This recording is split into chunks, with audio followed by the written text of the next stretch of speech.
Great, well I think we'll make a start to this fringe. Brandon Lewis is coming a little bit later, so we're going to kick off and hope that he turns up quite properly. I'm Isabel Hardman, I'm the assistant editor of The Spectator, and I'm going to be chairing this policy exchange fringe on how do we build 300,000 homes a year. I'm joined by a fantastic panel. I've got Jeremy Greenwood, who's the managing director of Lafarge, Tarmac, Readymix. Shaun Spiers, who is the chief executive of the Campaign to Protect Rural England, and Chris Walker, who is the head of housing, planning and urban policy at Policy Exchange. Jeremy, I think we're going to hear from you first. Okay. Well, ladies and gentlemen, good afternoon. So first, let me start off by telling you a little bit about Lafarge Tarmac and why we've chosen to sponsor this debate here tonight. So Lafarge Tarmac are the UK's largest supplier of construction materials, operating across its length and breadth. So clearly we do have a vested interest in this debate, there's no doubt about that. But the reason we've chosen to sponsor it is because we recognise, as I guess business in the UK in general recognises, that the quality and availability of affordable housing has a direct impact on people's health and their education. As an employer, that matters to us. It also actually affects people's ability to move, to find work, which again, as a largely rural employer, is very important to us. Now, there clearly is a major shortage, and whether the number we need to build is 200,000 or 300,000, it's a very big number. And it's a complex challenge to see how we're going to achieve that. A challenge which has many root causes, one of which is clearly the planning system. And what we need to see in terms of industry are clear, long-term signals to enable us to invest in our business. Another root cause, actually, if we look close to ourselves, is the construction industry itself and the availability of raw materials, and actually the availability and skills of the workforce in terms of construction is also a challenge in terms of building this large number of houses. So in terms of how we address the backlog, what we need to see is a sustained solution, and obviously to get a sustained solution we do need to see some kind of cross-party consensus that gives us those long-term investment criteria we need. We do need to see some alignment between local and national governments, and we also need to see some long-term stability in terms of the investment markets. From our own point of view, what we have to invest in is the skills of the workforce, look at our construction material supply chain, look at collaboration between government and industry, and also look at innovation. And just to give an example of that, if we set about today to double or triple the number of houses we need to build, it would be very difficult to find both the skilled labour and the raw materials to do that. But the situation is actually getting worse and not better. So that shortage of materials will be worse in years to come unless we act now. So it's very important that we do take decisive action and we do take it quickly. But I think a key point is when we think about how many houses we need to build, let's not forget how we build them. We must not sacrifice the quality of what we're building in the rush to build new houses. These are houses for use for generations to come. We must think about the efficiency in terms of the heating and cooling of these buildings. We must think about the raw materials used in their construction and the construction methods. And I was talking to somebody outside earlier and they said, do you think we'll ever get a zero carbon home? And the answer is clear to that, it's yes. We've built zero carbon homes. 3 months ago I was standing in a zero carbon home in Lincolnshire, and this is a house which has no heating or cooling at all. So it's heated by passive solar gain and it's cooled by thermal mass from the construction materials. And this is a house with photovoltaic panels on the roof, so it pays the occupant £300 a year to live in it. And it's a glorious place to be, it's got big south-facing windows, it's a lovely environment. That is a house which cost £60,000 to build, and it's got no cost of running at all. So yeah, zero carbon home is possible, it's possible today, they exist. But in thinking how we're going to do that 300,000 times over, we need to be radical. There's no point in thinking we can do what we're doing today a bit faster. That will not get us there. We do need to be radical, we need to innovate, to think about the skills in terms of how we build them, the labour shortage, we need to build smarter and build quicker. And that's a challenge, I think. We need to build more, but we also need to build better. Thank you. Great. Thank you very much. It's interesting what you're saying about zero carbon homes. I've been in one which was in the middle of the snow, but was a very toasty property. But it is a political challenge as well, isn't it? It's Interesting. When I was in there, actually had the homeowner insisted on putting a wood burning stove in it just to have something cosy to sit around. And every time he lights, he has to open all the doors and windows because it gets so warm so quickly. Brilliant. Well, thank you. We'll now hear from Shaun. Okay, thank you. I'm going to stand up so I can see you all and keep out of the video and deny it all if I say anything wrong. So the question is, can we build 300,000 homes a year? And the obvious answer is we can. We built 300,000 homes a year when we were a much poorer country after the war, and we built 300,000 homes a year with a very strict planning system. So we can build 300,000 homes a year. There's a big question about whether we can build 300,000 good quality homes in the right sorts of place a year. So before the war in the 20s and 30s, when there was a lot of house building, that was the time when CPRE and organisations like us were getting concerned about ribbon development, about bungalows in every field, about the southeast being eaten up with the sort of development you now see in the south of France or Ireland or indeed parts of Northern Ireland. So that was the pre-planning system era of major house building. And then after the war, the Labour government was slow to build more houses. There was an emphasis on quality and mixed development when Nye Bevan was in charge. The Conservatives under Howard Macmillan did achieve the 300,000 houses, but I think there was a sense that the quality dropped off. So we need, as it were, to clone Bevan and Macmillan and get the quality and the numbers together. So we can build 300,000 homes a year. I think there's, what I would question is whether we really ought to be aiming at 300,000 houses a year, or even necessarily 200,000 or 250,000, which is not to deny that we need to build many more houses. CPRE accepts the need for a big increase in house building, but there are a couple of reasons for questioning whether we should be setting targets of the sort posited in this meeting. The first shouldn't really need explaining to this audience, which is the problems where you get top-down targets of the sort that are being proposed here, all sorts of unintended consequences, and it's much better to work out what we need on a local basis rather than setting these kind of huge national targets which have ended in tears in the past. The second reason is that the housing system as it is really not going to be able to deliver homes on this scale, and by setting the target you end up with consequences of a lot of land release and the house builders cherry picking the easy to develop greenfield sites and leaving the harder to develop brownfield sites, which is what we're seeing at the moment. In the last meeting I found myself being quite rude to Policy Exchange and our hosts, and I found it actually quite cathartic, so I'm going to do it again. But I do want to preface that with just saying that Policy Exchange is the most impressive lobbying organisation in Britain today, and have had a huge influence. But you spoiled it. Well, I'm not sure they want to be called a lobbying organisation, so it's all subtle digs. But they have had a really very profound influence in weakening public faith in the planning system, really working in tandem with the Treasury. So the Treasury has never liked planning, and Gordon Brown set Kate Barker to produce a report on how to introduce market signals into planning. The bits of the Barker report that Gordon Brown didn't implement have now been implemented by George Osborne. CPRE published a book in 1939, 75 years ago, with an essay by Keynes, who said that anybody who cares about beauty, whether it's natural beauty or beauty in the arts, should beware of giving too much power to the subhuman denizens of the Treasury nourished on dry husks. And the Treasury still dislike the planning system because it sets where development should be. But more than the Treasury, Policy Exchange has been incredibly influential. Nick Bowles set up Policy Exchange, and from the word go was having a pop at planning, and then had 2 or 3 years as planning minister to implement his ideas. James O'Shaughnessy advised the Prime Minister after he'd written a Policy Exchange report having go at planning. Subsequently said all the stuff that he proposed about giving incentives for development had been introduced, and still we haven't got the development we need. We must give greater incentives. And of course, Alex Morton is now advisor to the Prime Minister. Though as a civil servant, he can't have attention drawn to him.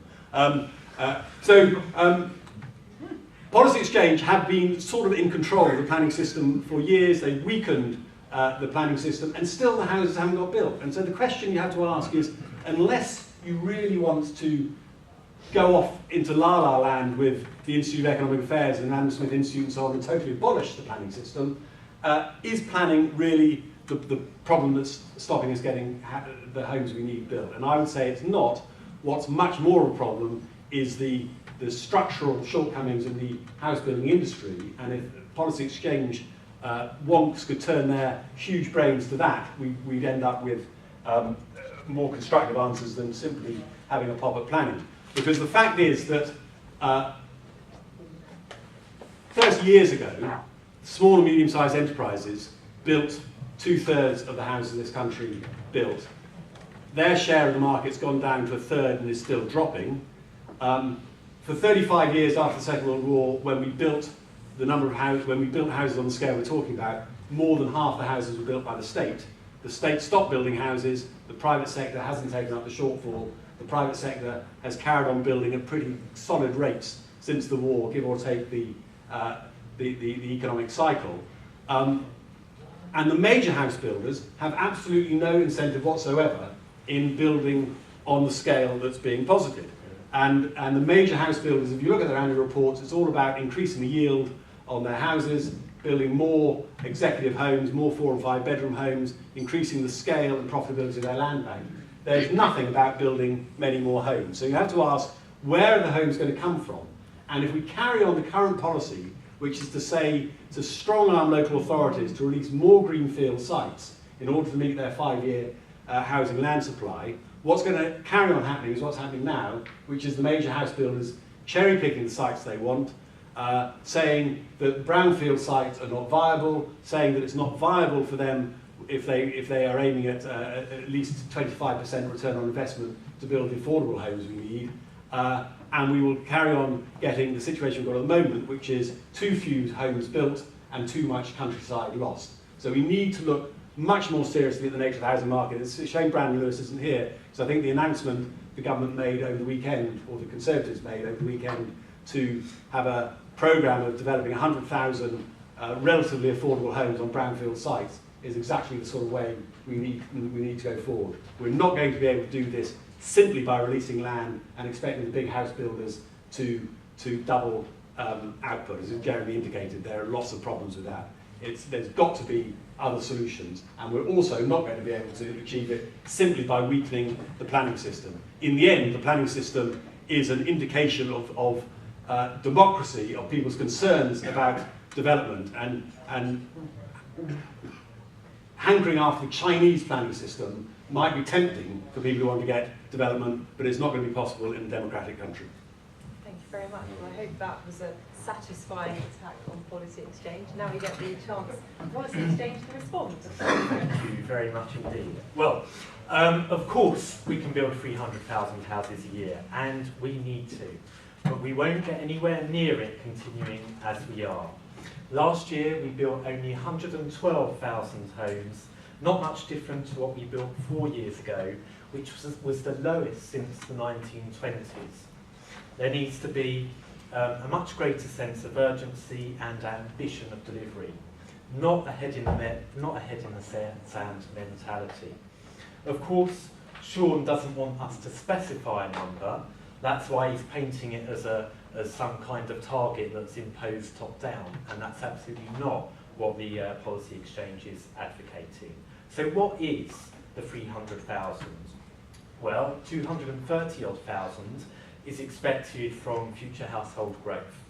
But we've also not been building enough homes for a generation. So again, Shaun likes to say, in the last 5 years, loosening the planning system still hasn't delivered the houses. Well, of course it hasn't. We've just had the mother of all recessions, the worst since the 1930s. Of course house building numbers have fallen. But it's not just a cyclical problem, because the fact of the matter is we have not built enough houses for a whole generation. Not in any single year since 1980 have we built enough houses. That's why house prices have been rising inexorably upwards.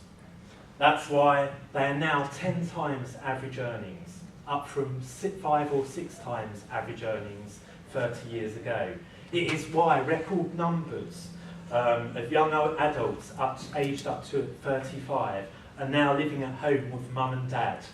There are 2 million of them, and half of them because they cannot afford to buy or rent a place of their own, according to research by Shelter. It is why first-time buyers are having to wait until they're 32 on average to buy their first home, and only then with the help of the bank of mum and dad. What does that say about social mobility? The Wolfson polling showed that 72% of people agree that there is a serious shortage of housing. Only 18% would disagree and would agree with the likes of Shaun. So, how to get there? Well, let me first just debunk some myths. First myth, we can only get to 300,000 homes through large-scale council house building. Well, look at where that got us before. Large, monotenure, shameless housing estates with all their associated social problems, a great many of which have subsequently had to be demolished because they were so bad. The private sector can manage it perfectly well, and well it did prior to the 1947 Town and Country Planning Act. Second myth, immigration is to blame. This is ill-perceived. Only a quarter of the homes we need to be building is due to immigration. So even if we close the borders tomorrow, we still wouldn't be building enough houses. Third myth, that building 300,000 houses means concreting over the countryside. It's complete rubbish. Don't let CPRE have you believe it. Only 9% of the land in England is actually built on. That's for 22 million homes, and it includes back gardens. So, even if we built 300,000 homes a year for 20 years, that 9% might grow to 10%, 10.5% at most. This is absolutely not about concrete. There are a number of ways we can get to building 300,000 houses a year. The first thing to recognise is that land permissioned for housing is scarce. That's not because land itself is scarce, it is because land permissioned for housing is being rationed through the planning system. This in turn means that land prices for housing are sky high. That's why house prices are sky high. In London, more than half of the price of a house is land. I mean, that's just completely crazy. Land for residential use is around 20 times more expensive than land for farm use. That is just a complete and utter distortion. It is completely madness, and it reflects the rationing that's going on in the system. That is why the new houses we are building are the smallest and the meanest in Europe, because we try to cram as many homes onto every piece of scarce land that's released by the planning system. It is also why design quality so often gets sacrificed. If you get more land into the system, you will solve all of these problems at a stroke. So what to do about this? Well, there's a few specific things I would like to see more of. The first is new garden settlements. By this I don't mean eco-towns.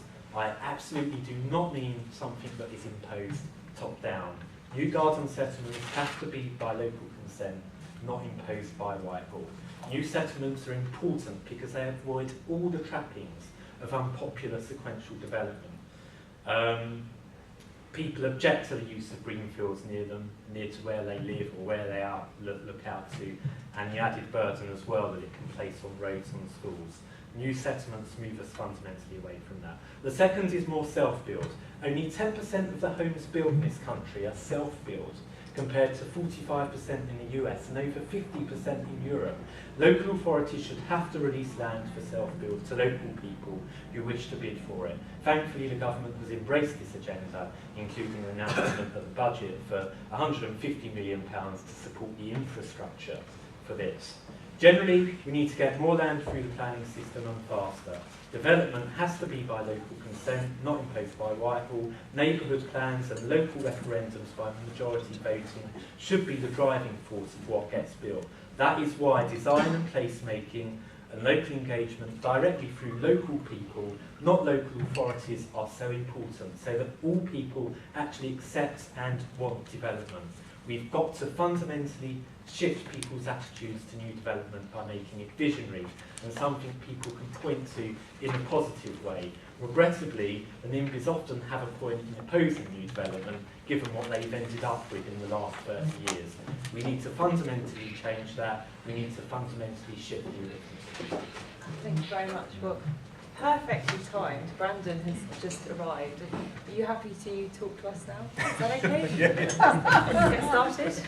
Thank you. Thank you. I'll speak relatively briefly and we can get into the panel conversation sooner rather than later. Having just caught the end, I think, certainly the part I heard, I couldn't agree more. I think we certainly have something in the system where, having had a top-down approach, I can remember as a council leader actually, my officers saying to me and my members that we've got to do this, we've got to do that, and actually it kind of created a situation where people just want to spend all their time fighting the numbers. So you ended up sort of spending so much time fighting about numbers and arguing numbers and debating numbers or negotiating numbers that all the time you're talking numbers, nobody's building any houses. And I think that's why I'm absolutely passionately committed to what we've done in government in terms of moving it into being community-led and plan-led. And I think the system should be plan-led. I always thought the clue was in the name. And as we get these local plans through, we get through that process of seeing these plans delivered, I think what we're also starting to see is more areas who are more accepting of development. And we've seen that in the satisfaction figures from the surveys just over the course of this summer. And I think then we move into the next stage, which I think is the absolute key, which is getting more and more neighbourhood plans in place. We've got 29 now as of just the end of last week, with 1,100 going through the process. I want to see how fast we can get that up to 11,000 and then keep going, because that's where we get people in communities really having a chance to have a say, not just on the quantity of what may be developed in their local area, but the design and the quality of it and the appropriateness and where it is, so that we start getting homes that feel like they are part of the place in which they're being developed. And don't underestimate as well the importance of some of these small sites coming more and more online, that some of the neighbourhood plans will develop for two reasons. One is, what we've seen with some of the neighbourhood plans already is actually an area will have assessed its housing need at being X. And as neighbourhood plans are going through, communities are coming together and saying to each other, actually, we thought development for years because we were right. If we said yes to 5, we'd end up with 105. But actually, we do want 5 or 6 or 10 or 20 or whatever happens to be appropriate. And what we then find is that area ends up with X plus, and actually more houses within their neighbourhood plans than actually was even allowed for in their local plan. I think that's a really interesting development. I think it shows that if we trust people and let people work through this process, we will start to see the benefit of that. Now that's highlighted just today. The Secretary of State announced in the last 12 months we've had a record level of housing applications approved through the planning process, 230,000 approximately in the last 12 months. Shows that supply is coming through. And when people challenge and say there's an issue with supply, particularly if you want to build on land that's acceptable, and particularly when you focus on brownfield land, well, we have made 200,000 a target for us with some money we announced earlier this summer. But Shaun, who I'm not sure if I've missed, Shaun's already spoken and was going to speak shortly, but Shaun, I know, will make the case that CPRE believe that we can get to 1 million or 1.5 million properties through brownfield land, and we've already had a conversation. We're looking forward to working with Shaun around where we can develop that. So I think we can actually move to that point where we see over a period of time much larger numbers of houses being built. And I think it's for a couple of reasons. One is, as these local plans come through, and local authorities do have to have that courage of leadership to actually talk to their communities about why development is good, why it's necessary, and see that process through. That in itself will give us those land supplies that we absolutely do need. But we also are starting to see a change, and I've just come from another fringe meeting where we had one of the major developers talking as well, and themselves acknowledging actually we do need to move towards using different types of building techniques, because at the moment the average house on a traditional build style will take about 20 weeks depending on the weather to build. So you can only build so many houses at a time if you're taking 20 weeks to build a house. Actually, with modern technology, I have seen this year 2 houses technically built in a day. Now, they were shown off for me in the one show, to be fair, but they'd normally build them in a couple of weeks. But if we can move from 20 weeks to a couple of weeks for a mix, a part of the market, with modern technology that's high quality, hermetically sealed, heating costs about £200 a year, then actually that in itself will allow us to see more and more properties built. And it's also around making sure we've got a wider mix of tenure as well. Private rented sector's got a large part to play, that institutional investment coming in, putting the money in to develop those properties up front, rather than having sites where we've just got developers who build as they're required. That's got a large part to play, as is the work that some housing associations are doing, where we're seeing properties develop now, where there was one in London I saw recently where 450 properties, the area's been regenerated, redeveloped, a fantastic example of how regeneration can work through house building, and providing now 750 properties for Londoners to live in. So I think there's a mixture of things we need to do. It is a jigsaw. There is no one silver bullet. If anybody thinks that there's a single way we're going to suddenly see house building and supply move from under 200,000 to getting towards the 300,000, as only thing outlined here, that's just not going to happen. It's a mixture of lots of different things. And one of the strengths, I would argue, that the government's had over the last 4 and a bit years, and I think one of our strengths of offer going forward, is that we haven't tried to pretend there is one fix. This is a complicated, difficult market, and it's come from a very complicated and a very difficult position economically. And what we've made available is a menu of offers. So if you're on the supply side, there's different types of funding and different opportunities to deliver, and you can look at that menu and work out what's right for your organisation or your business. And if you're on the demand side, as a consumer looking to get on the housing ladder or to go into rental, again, there is a range of offers from Help to Buy right the way through the system, and different types of tenure as well. And I think that is actually one of the strengths. We shouldn't be afraid of being quite clear about the fact that that mix of offer is a really important part of how we move forward. And bringing those things together and finishing that jigsaw, to use a really poor analogy, is actually how we start to see those properties developed. Having a bigger mix in terms of the technology, making sure that land supply goes through, and a large part of that will be finishing off and making sure we have the courage and leadership to see local plans finished and delivered on the ground. Great. Thank you very much. Brandon, you were the last speaker, so now it's time for you to be grilled by the audience, so the fun never stops for you. I'm going to take questions in sets of 3, and as usual, if you could make them questions rather than speeches, that would be fabulous. So, man over there. Thank you. My name is Luke. I'm a councillor from Daventry and actually serve on the planning committee there. Yeah, we've approved all sorts of things, including a few of those carbon neutral homes you were talking about earlier, which is great. It fills me like with a sort of warm sense of moral superiority, which I think is what the environmental movement's sort of all about. But on a serious note, a few of the developers I've spoken to in a non-compromising way, they cite environmental regulation as a massive barrier to sort of profitable house building. So I just wanted to get the panel's view on that, and also to say that Isabel, I'm a massive fan, and it'd be lovely to see and hear more of you. Thank you. Okay, another question from over there to the guy next to you. Hi, I'm a big fan of everybody. Stuart Milson from Dulwich and West Norwood. My question is, I think it was sort of touched upon that we don't have anywhere near as many small house builders, or as many homes being built by small house builders as there used to be. What can be done to encourage local authorities to release sort of land in smaller packages, so that so that small builders are able to compete, and also they're not held over a barrel by the likes of Lendlease and Southwark saying, oh, financial viability, we can't do the affordable housing, we can't do the environmental regulations, we can't do this, we can't do that, once the deal's already been signed. Thank you. One more. Tamara. Hi, Tamara Cohen from Daily Mail. 2 very quick questions to Brandon.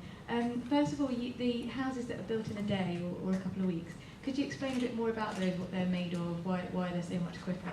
And secondly, Labour have promised to build 200,000 homes a year if they get into government. Is that possible? Are the Conservatives going to match that pledge? Great, thank you. So we've got environmental regulations, how to encourage small house builders, and homes that are built in a day. I'll let Brandon catch his breath because I feel a little bit mean for making speak so quickly after arriving. So we'll start with Chris at this end of the panel. Okay, well, maybe I'll start with the environmental question, because what we have to recognise is that most of the housing is obviously the housing stock. It's not new build. So you've got roughly 22 million houses in England. At best, we might build, hopefully 300,000 one day, but it's about 1%. So what we have to recognise is that we're not going to tackle the environmental problems of housing just through new builds, and particularly new build regulations, which can stifle new build output. We also have to think about the existing stock as well. It's really important. Just in terms of helping smaller builders, again, I think self-build could be a really good way of doing that, so that we can actually get more self-builders doing that on behalf of people rather than just the stuff by the volume builders. It will all add up, and we need it all, basically. Okay, on the environmental regulations, I think the bigger house builders clearly don't have a particular problem with the environmental regulations, and my top investment tip of the day is put your money with the house builders at the moment. They're doing very well. It's the smaller house builders, I think, that do have a problem, and there's various things that can be done to help them. But I think environmental regulations aren't just nice to have. They are very important, both in terms of fuel poverty or combating fuel poverty, and in terms of meeting our climate change commitments. And in CPRE's almost ecstatically enthusiastic response to the 100,000 homes on brownfield sites that Brandon announced at the weekend, we did say that it was a pity that some of the environmental regulations are going to be, those homes are going to be exempted from some of the environmental regulations. There really is no good reason why we are building homes that leak energy in this country still, compared with homes in Germany and other parts of continental Europe. So the environmental regulations are important. On the small builders, CPRE's got a digital campaign at the moment, very exciting for us, waste of space, where we're asking people to tweet photographs of vacant sites that could be developed for housing, or empty buildings that could be usefully converted to housing. Some of our members insist on taking a photograph, going down to Boots, getting it developed and sending it in, but it's meant to be it's meant to be a Twitter campaign, and we've got quite a few sites that have been identified. We have produced this publication on how to increase diversity in the house building sector, with some recommendations, including making it mandatory for local authorities to identify smaller sites in their area, the sort of sites that get overlooked, disused garage sites and that sort of thing. I mean, there's a whole lot of, in most towns there are areas that are derelict, as eyesores, are prone to vandalism or whatever, which could quite usefully be converted to good quality housing if the effort was made. So various things we're proposing there. I think the last thing I'd say there is get in touch with the Federation of Master Builders. We've been doing our fringe meetings with FMB this year. They will be able to kind of put you in touch with local builders who would be really keen to use some of those sites. Thank you. Jeremy, are environmental regulations a problem from your point of view? No, I mean, from our point of view, go back to what I said earlier in terms of long-term plans. So we set out to build essentially code level 6 zero carbon homes in preparation for a 2016 deadline in which code level 6 houses had to be built. Changes in legislation mean that's no longer necessary, and that's what I think about long-term planning. It's possible to build. I said earlier, we have built a zero carbon house, and therefore, as long as it's clear what the regulation is, and as long as the regulation is spelt out and doesn't change, then actually industry will meet that challenge head on, and already has done. So as I say, we've built a £60,000 zero carbon home. It took slightly longer than 2 days. It took 4 weeks to build, but nonetheless it was pretty quick. And that was built out of precast construction to allow for the sort of thermal mass in the construction. Now, often when you say precast construction, people have an image of a 1960s prefab. So if you all want to think about a 1960s prefab now and get that image in your mind, who has Sydney Opera House?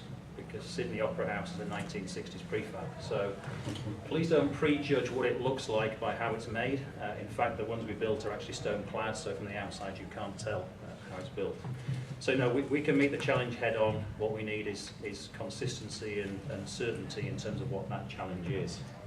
I guess in terms of the question about releasing land in packages, I said about the sort of planning regulation. If the planning committees decide what will be built in terms of the quality and the design as well as the quantity, then actually that's how you can free up the land to make sure it goes in smaller packages and what is built is something that people actually want to live in. Brandon? Yeah, I mean, I think in terms of SMEs, I think it is a part of the market I'm quite focused on. I'd like to see come out. I think actually getting neighbourhood plans work very well, particularly around some of the rural areas where we're looking at smaller sites that tend to come forward in local plans.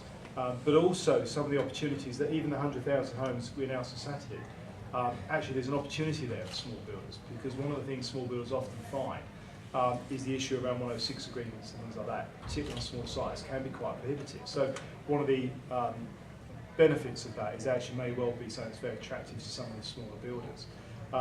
And smaller builders often have a very different business model in the sense that because they're building small sites and they're working on a different kind of cash flow, and they will generally be local people building for local people, they will be looking to get on site, get a good quality home built for the local community, get it sold and get off again, and therefore have got an interest in building that bit quicker. And that comes, I think that comes back to your query about modern construction. There is actually an opportunity there for SMEs as well, to, even though some of the bigger off-site construction is being done by all bigger companies, there's no reason some of the small builders can't benefit from that in terms of contracting with it, in terms of speed. In terms of modern construction, I think the point is absolutely right. It is of a different quality and style to what some people might imagine. I mean, I saw the 2 semi-detached houses I saw built in a day. Yes, it would normally take a couple of weeks, but actually the basic construction is literally bring it on site, put it together. It is a day's work. And what I thought was interesting with that was the one that I saw on one particular day, it was on the one show, was a timber construction, but hermetically sealed was going to cost about £200 a year to heat. But also does not, that ability to manufacture off site also gives them with the technology we have today, to be able to build properties in a slightly different way, so they can look very different, very unique. I also have seen modern technology used in a modular building style where actually, until it was pointed out to me, I could not tell which houses were traditional built and which were modern technology, as this company had changed their system halfway through building the site because they were finished in brick. So there's lots of opportunities there, which means that you can then start looking towards a world where if you go onto a housing site, rather than going on and doing as we've done in the past, and I've done this, where you go on and say, well, what plots are available, and then you're told that's the house we're going to build on that site. Actually, I'm just thinking we can't be that far away from a future where you can walk into that showroom and say, well, actually, if plot 6 is available, I'd like that. I'd like it with model 12, but I want a bit of this and I want a bit of that, like we do with our cars that you couldn't do not that long ago. And I think that's something to be quite excited about. It does also mean, and even if you take an example of, the house that was modular built, they did it in 3 days to show off, but they would normally like 3 or 4 weeks. But even 3 or 4 weeks compared to 20 weeks, you start doing that to some kind of scale, the difference that makes in our ability to supply homes is quite dramatic. And in terms of targets, no, I'm not going to avoid the question, am I? No. I have no desire to set targets. I think it's lovely for Labour to continue to set targets. They did it for 13 years, and I don't think they met a single one of them. So I'm much more interested in making sure that we get through this local planning process where local authorities have got that responsibility of assessing their needs. We don't tell them what their figures should be, and even when local authorities sometimes we're taking a bit longer than plans than any of us would like, actually we don't. The inspectors will challenge them around their evidence base, but ultimately the numbers are up to the local authorities to assess what is right for their area and where in their area it should be. I think that's absolutely where it should sit, and when you talk to large developers as well, they tend to say that's what they prefer, because then when they come to develop, it's a consensual process, and that's how we get houses built. And I think actually when we look at the fact that we're now getting houses built at a faster speed than since 2007, that's only part of it, but I think it's quite an important part of the mix, that we are seeing development now that is consensual, and I think that's the trick and the key going forward. Okay, well, Shaun is frowning, so I'm going to let him step in and make a point. Yeah, I'm sort of hesitating to pick a quarrel with Brandon, because all I want is a love-in with the new housing planning minister. But with great respect. I think what a lot of the local authorities we talk to are finding is that the way that the strategic housing market assessments are worked out end up with, is a developer-led process, end up with very, very high figures, and the whole idea of objectively assessed need is questionable, and so they feel that the numbers are being imposed on them, and the consequence of that also is to undermine self-build to an extent. I spoke to a council leader today who is struggling who'd love to do some self-build, but they need to build really quickly, so they're basically going to the big builders to get the houses there, so they don't get taken to the planning inspector and told they haven't built enough, and it's undermining neighbourhood planning. The meeting we did with the Federation of Master Builders last night, one of the guys who was very involved in the Tame neighbourhood plan referendum was saying that there's widespread disillusionment because having got all the community together, producing a neighbourhood plan with some quite high housing numbers, as was intended, getting a lot of consensus for it, there are now there's a conversion, a permitted development of an office site, an extra 172 homes, not counting towards that target, other windfall sites not counting towards that target, and now the whole prospect, because of the Oxfordshire Strategic Housing Market Assessment, that they're going to have to do the whole neighbourhood plan again in 2 or 3 years' time. So the one sort of policy thing I'd urge you to think about, Minister, if I may, is that you should try to entrench the neighbourhood plans where a community has got together, come up with a neighbourhood plan, got it through referendum, that they shouldn't have to redo it again in 2 or 3 years with higher numbers. And that's going to really undermine faith in neighbourhood planning. Brandon, do you want to respond to that? I think it's a fair point in terms of if we're going to make sure the neighbourhood plans and local plans are sustainable in the sense that they give confidence to people to keep moving with them, then we've got to show over time that they have got that resilience to be able to show. I mean, having said plans of all types, local plan over a longer period as well as neighbourhood plans are going to have to be living documents because life changes over years. And I don't mean 2 or 3 years, I'm talking about obviously 10 years. I mean, obviously, I'm not going to comment on a particular one, although I know some councillors in Tame do want to have a chat with me about the experience they've had, because they called me this morning, so I'm looking forward to that conversation. So I do think neighbourhood plans are a phenomenally powerful tool, particularly when they're part of an agreed local plan as well. And most of the ones that are going through now, we've got an average approval rate of 88%, so I think it's a really good step forward. Okay, great. Another round of questions? So can I just say, sorry, I didn't answer about Shaun's opening. Starting first part there is, which I would sort of, with equal respect and love, challenge back, which is that the local plan there's nothing from government around the speed at which a local authority is delivering on the housing within its local plan. It has got to get its local plan in place. The MPB have specifically designed that it's very clear if a local area does not have its local plan in place and it is vulnerable, and local authorities, some of which have had the best part of 10 years to get their plans in place, do need to get those plans in place.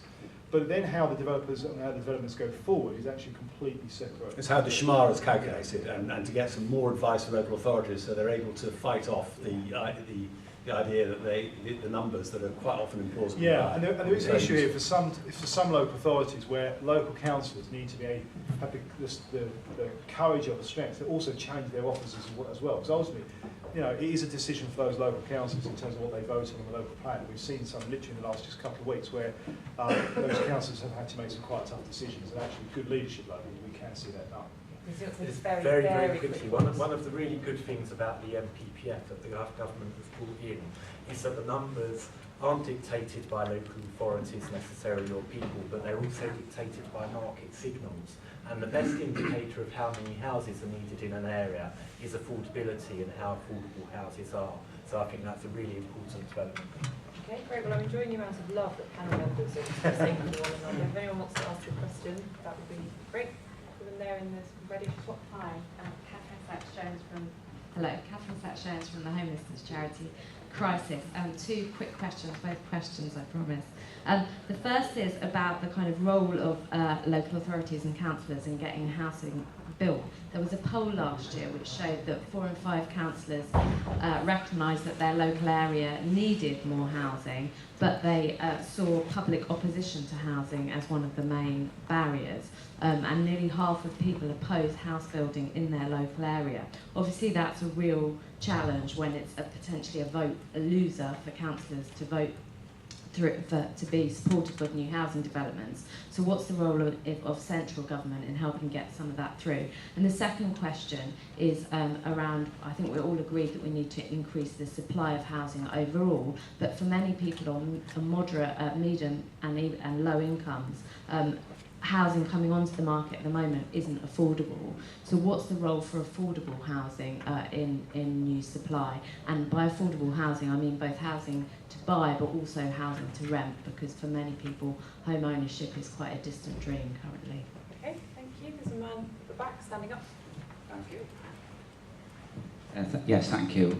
Mike John, Councillor, Selby District and Chair of Policy. Can I have a quick question for you? Can we have some hard action on empty homes? We at Selby have imposed 150% rates, but that's not making a scrap of difference. Okay, and one more. Yes, do you have to mention the name? Yeah, my name is Sumal Fernando. Talking to lots of shopkeepers and small businessmen around the country, they say that they have accommodation upstairs. And unfortunately, Shaun in fact touched on these derelict properties, and they haven't got the money to improve those properties.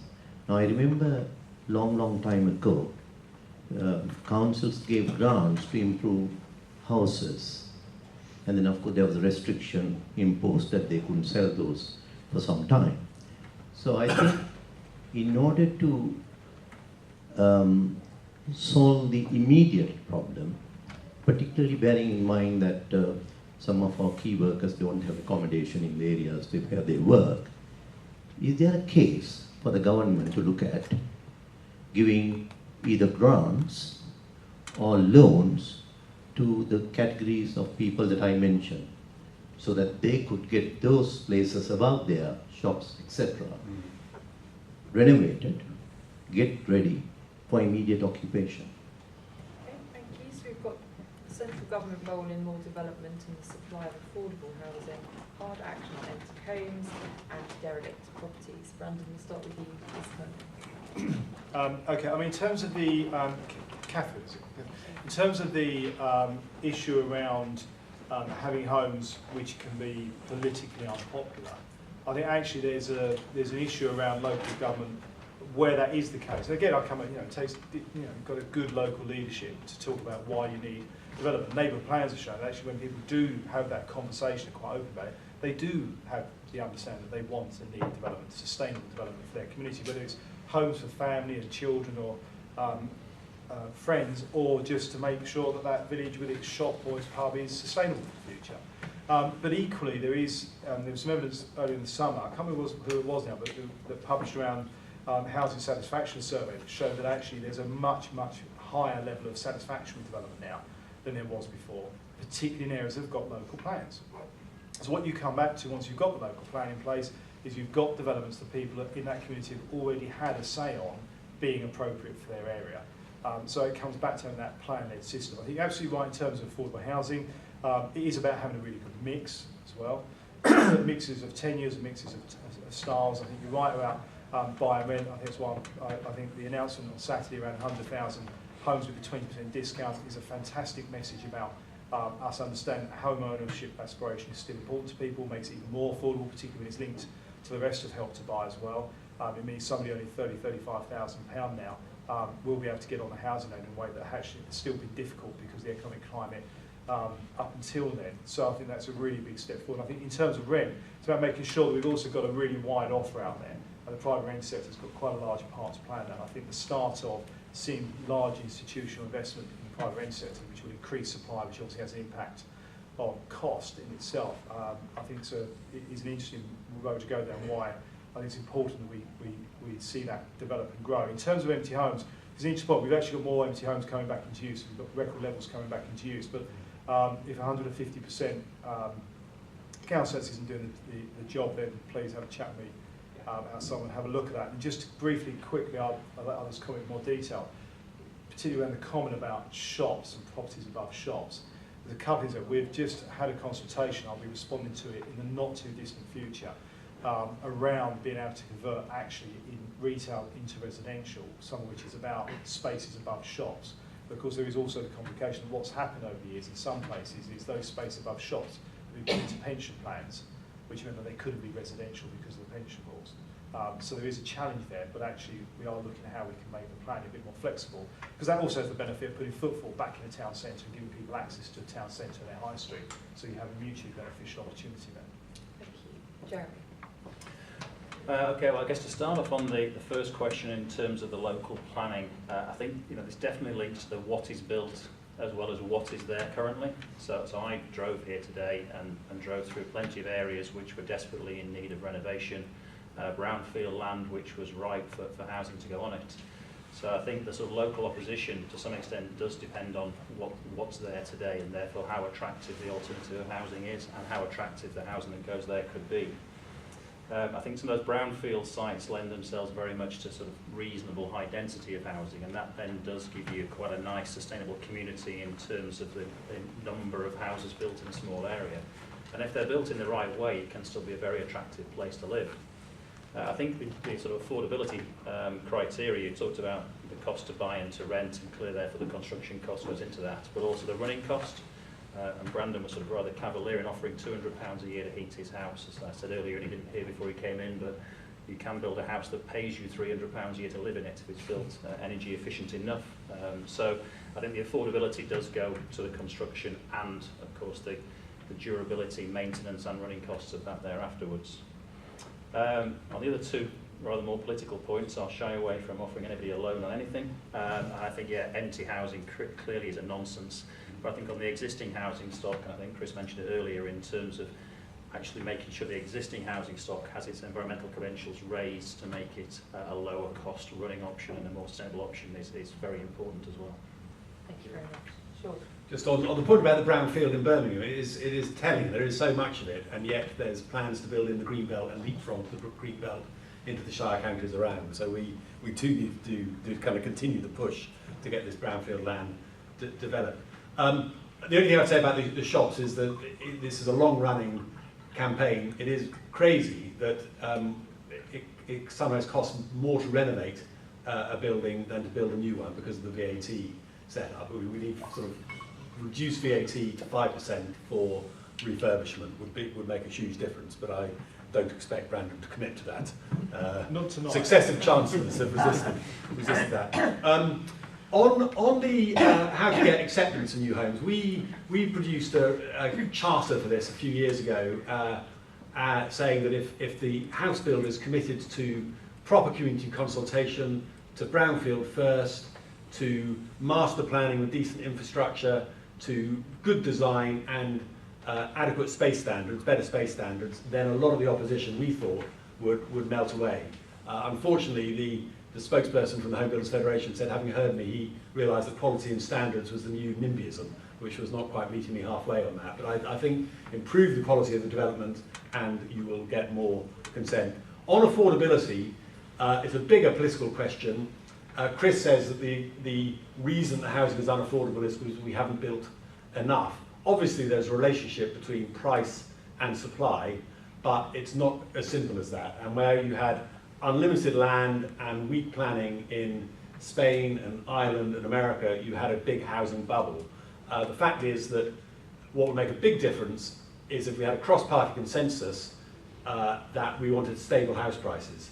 And then you'd use the tax system, the property taxes, and so on, not incentivising buy-to-let landlords, and so on, to try to stabilise prices in the kind of way they have in Germany. But successive governments of all parties have wanted above inflation house price inflation because people feel good, it wins elections, it stokes the economy, and it's been disastrous in the long term for the British economy and for people who are faced with unaffordable house prices. I don't know a way around this, but it'd be really good if everybody just said, right, this is crazy, let's stop housing being the best investment you can have for 9 years out of 10, and we could stop it if we wanted to.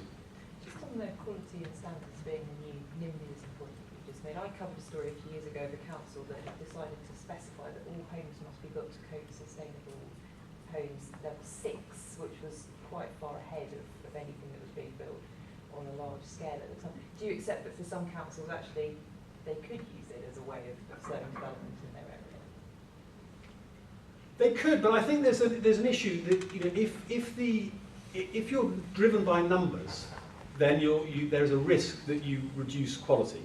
And if we get the quality right, not just in terms of environmental quality, but in terms of design and placemaking and so on, if people saw better development, then some of the resistance would fall away.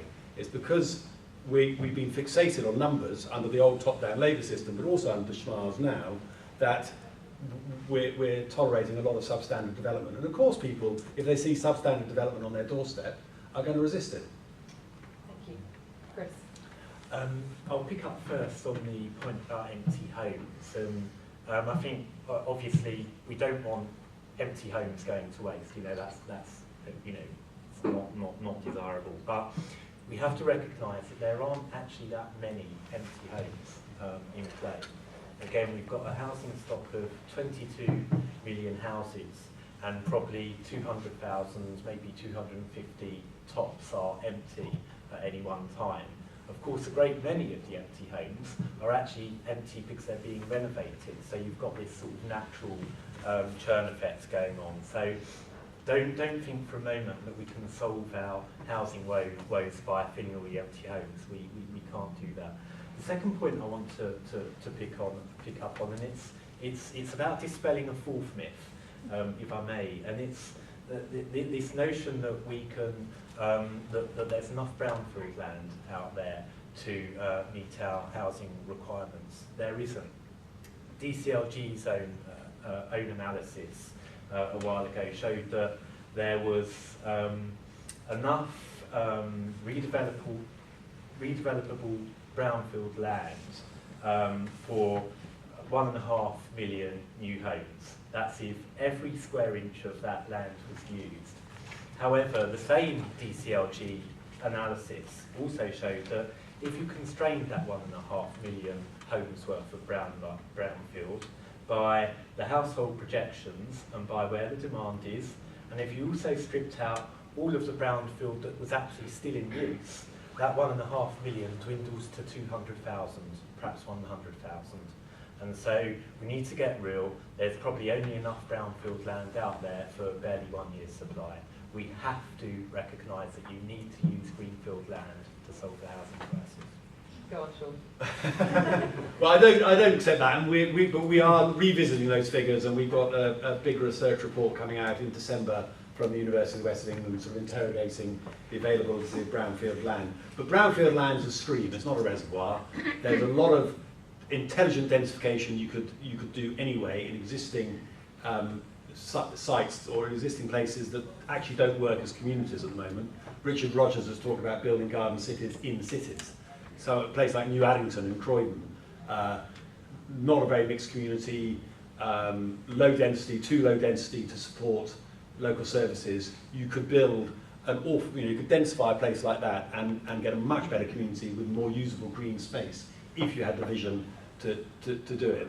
There was a great proposal for the Wolfson Prize, Albion, a garden city in the Black Country. So there is a lot of stuff that can be done. And the last thing I'd say is that there's a lot of small sites that don't get picked up in any of the statistics. These sites are below 1/4 hectare. CPRE did a report a few years ago, Untapped Potential, where a planning consultant sort of walked the streets of Plymouth and Gravesend looking at some of these sites, but you can look at you can think of your own area, think of the disused garages, think of the little plots of land which nothing's happening with. They don't get picked up in the statistics, and we could build some quite nice houses there without any loss of amenity, biodiversity, and actually improve the area. So there's an awful lot more that can be done. Great, well we've reached... Sorry, and I should say we've never said 100% brownfield either. We recognise there was a need for some greenfield development.